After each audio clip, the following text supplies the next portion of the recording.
1966 में हुआ था एक कृपात्री महाराज वाला, जो आप सबने राजीव भाई के मुख से सुना होगा।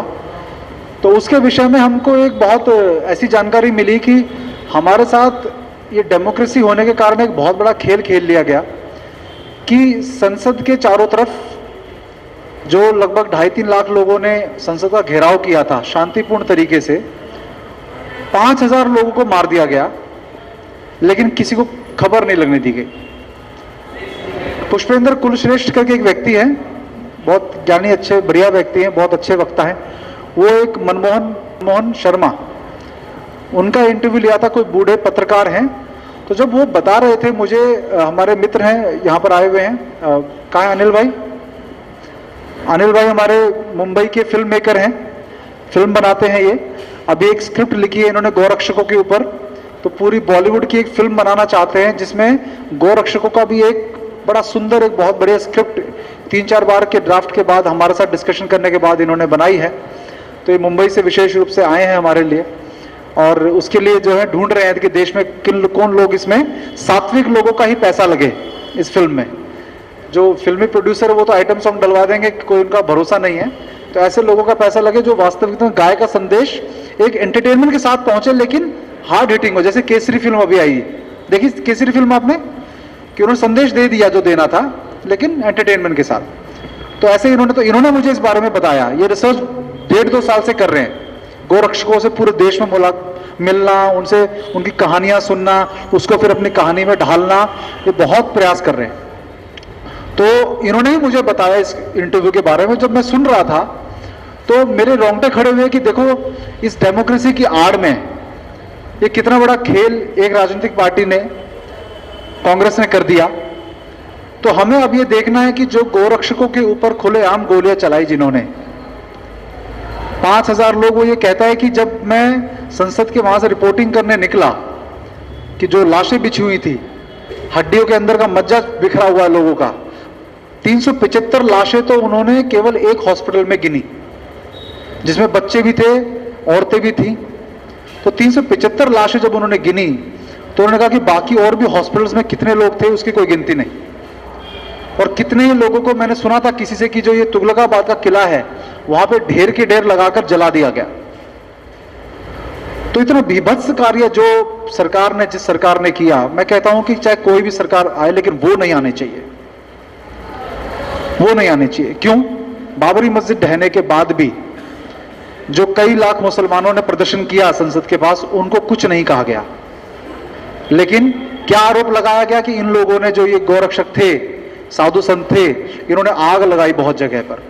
तो जब इनको हिंसक आंदोलन ही करना था तो ये अपने बच्चों को और औरतों को क्यों लेकर आएंगे? ये बहुत बढ़िया विश्लेषण था कि इन लोगों के 11 लोग केवल मरे, ये ऑफिशियल स्टेटमेंट आया सरकार का। तो हजारों लोग मारने के बाद भी यदि ये लोग आज मूर्ख बनाकर 72,000 रुपए महीने की बात करके ये आना चाहते हैं सत्ता में, किसी तरह से आ जाओ बस, तो हम लोग एक रियल पेप्सी, रियल स्टोरी का भी हम बना रहे हैं। उसमें भी यही था कि पेप्सी ने किसी तरह से घुसने के लिए खूब हम एग्रीकल्चर को बढ़ावा देंगे, ये करेंगे। एक बार घुस गए तो उन्होंने क्या किया? उन्होंने कोल्ड ड्रिंक को ही प्रमोट किया केवल। ऐसे ये लोग भी करने वाले हैं। तो वेनेजुएला एक देश है लैटिन अमेरिका का, उसकी कहानी यदि आप देखेंगे तो आप लोग सर्च जाकर करिएगा, वेनेजुएला क्राइसिस।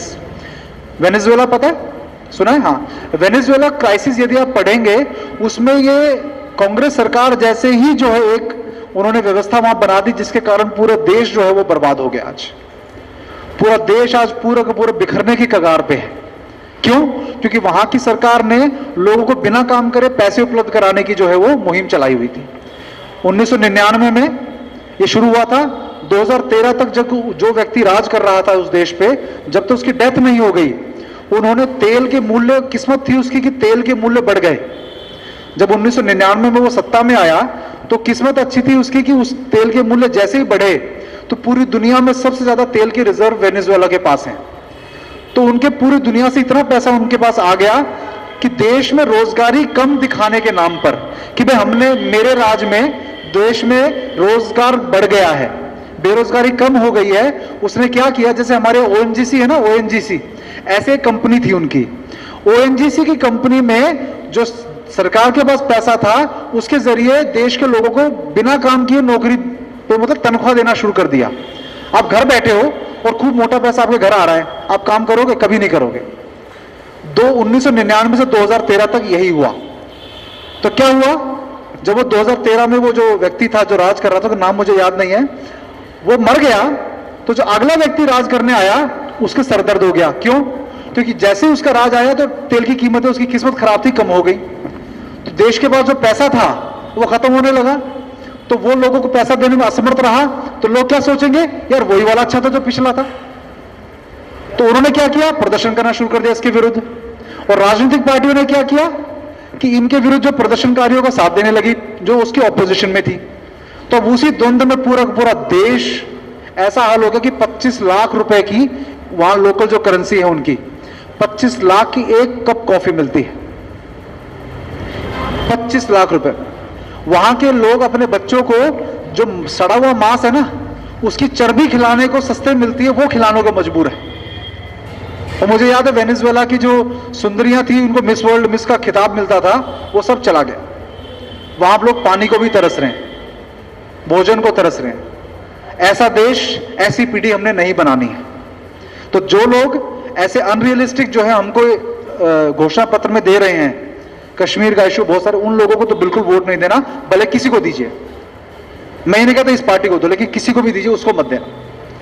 ये बातें हमें क्लियर होना जरूरी है। तो वेनेजुएला क्राइसिस और ये जो मैंने से पहले बताया, इन दोनों को आप सर्च करके पढ़ो, अपनी राय बनाओ, लोगों को बताओ। नहीं पता चलेगा तब तक किसी को, सब हवा में जी रहे हैं और कुछ नहीं। आगे भी ऐसा कांड होगा।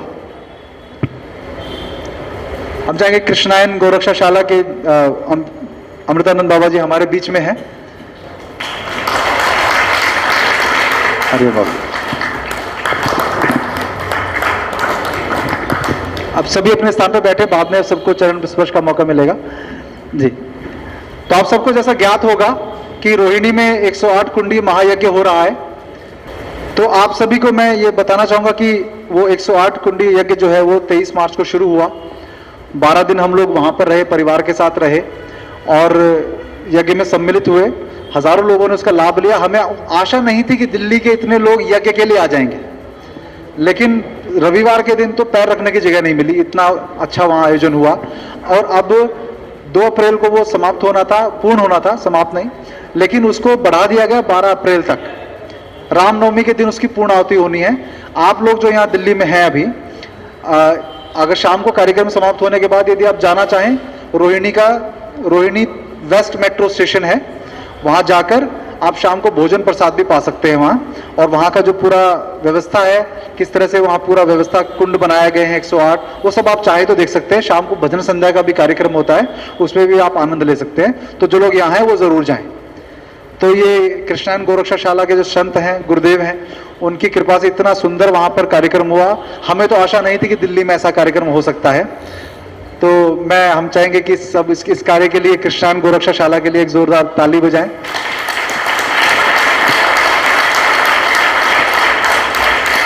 हमने मेहुल भाई एक प्राणिक हीलिंग जो है उसके लिए भी एक हमने बहन जी उनको बुलाया है, वो उसकी टीचर हैं। तो प्राणिक हीलिंग का भी एक इंट्रोडक्शन हम लोगों को देना चाहते हैं। जो करना चाहेगा वो उसमें करना चाहते हैं, तो वो बड़ा एक अच्छी, आपको शायद उस विषय में जानकारी होगी। तो बाबा जी के द्वारा ही हमको पता लगा। तो बाबा जी इस विषय में मैं बता देता हूँ, बाबा जी शायद ना बता पाए कि बहुत एक्सपर्ट थे इस विषय के। संन्यास से पहले जो पूर्व जीवन जो है इनका, इन्होंने जो बताया कि ये लोगों का जो ये उंगली से ये व्यक्ति बताया कि मुझे घुटने का दर्द है, तो उस दुविधा को दूर करते जाते थे साथ साथ। लेकिन जब गुरुदेव के पास गए संन्यास के निमित्त, तो गुरुदेव ने बाबा जी को ये कहकर वो विद्या भूलने के लिए कहा कि मुझे साधक चाहिए, जादूगर नहीं चाहिए। तो ये जो है जो गुरुदेव है, जिनके सानिध्य में पूरा इतना बड़ा यज्ञ श्री कृष्णायन गोरक्षाशाला चलती है, ऐसे महान संत बहुत कम मिलते हैं जो इस प्रकार, क्योंकि आजकल आपने देखा होगा सिद्धियां प्राप्त करके कई प्रकार के चमत्कार दिखा के लोग अपने भीड़ जोड़ लेते हैं, वो उस प्रकार की व्यवस्था वहां नहीं है। तो बाबा जी को उन्होंने भूलने का आदेश दिया कि नहीं, भूल कर ही आना, या यहाँ साधक बनना है, जादूगर नहीं बनना है। तो ये बहुत सुंदर शब्द मुझे लगे। तो हमें लगता है कि हम भी सही सही संत अच्छे और सही लोगों के सानिध्य में हैं, तो हमें भी इस प्रकार से बताते रहते हैं कि जीवन में किस प्रकार से करना है, कहाँ कैसे बात करनी है, क्योंकि हम लोगों के लिए भी सीखने के लिए बहुत कुछ है।